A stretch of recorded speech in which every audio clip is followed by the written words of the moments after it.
ഞാൻ പറയുന്നത് അമ്മ ഒരിക്കൽ കൂടി കേൾക്കാൻ തയ്യാറാവണം. ദൈവൂട്ടിയുടെ സാമീപ്യത്തിലല്ലാതെ അമ്മയ്ക്ക് വിദ്യാമ്മ ഉരുവിട്ട് തന്ന ആ മന്ത്രം ചൊല്ലി പൂർത്തിയാക്കാനാകില്ല.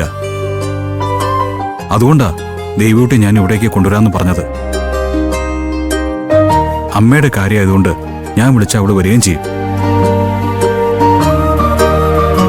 അമ്മ എന്തു പറയുന്നു? ദൈവൂട്ടിയെ ഞാൻ ഇവിടേക്ക് കൂട്ടിക്കൊണ്ടുവരട്ടെ? അവൾ ഇവിടെ വരുന്നത് അമ്മയ്ക്ക് ഇഷ്ടമല്ലെന്ന് എനിക്കറിയാം. പക്ഷെ അമ്മ ഒന്നും മനസ്സിലാക്കണം. ദൈവൂട്ടി ഇവിടെ വരേണ്ട ആവശ്യം അമ്മയുടേതാ. മറ്റെല്ലാ വഴികളും അടഞ്ഞ സ്ഥിതിക്ക് വിദ്യാമ്മ പറഞ്ഞതുപോലെ നമുക്ക് ഈ വഴി കൂടി ഒന്ന് ശ്രമിച്ചു നോക്കുന്നതിൽ എന്താ തെറ്റ്?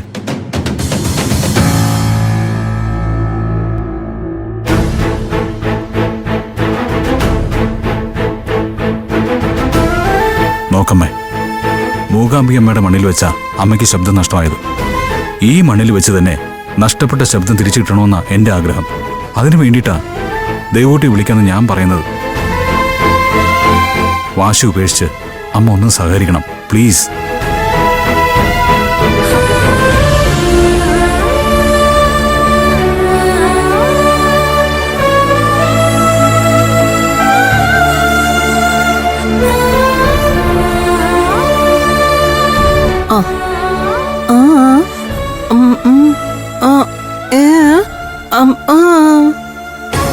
ഇവിടെ വെച്ചല്ലാതെ പിന്നെ അമ്മ എന്താ ഉദ്ദേശിക്കുന്നത്?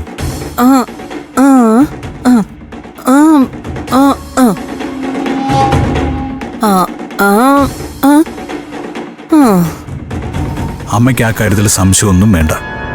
വിദ്യാമ്മ അങ്ങനെ പറഞ്ഞിട്ടുണ്ടെങ്കിൽ അത് സംഭവിക്കുക തന്നെ ചെയ്യും. ശരി, അമ്മയുടെ ആഗ്രഹം ദേവീ സന്നിധിയിൽ വെച്ച് മന്ത്രം ഉരുവിടാനാണെങ്കിൽ ദേവൂട്ടിയുടെ അമ്പലത്തിൽ വരാൻ പറയാം. അമ്മ റെഡിയായിക്കോ.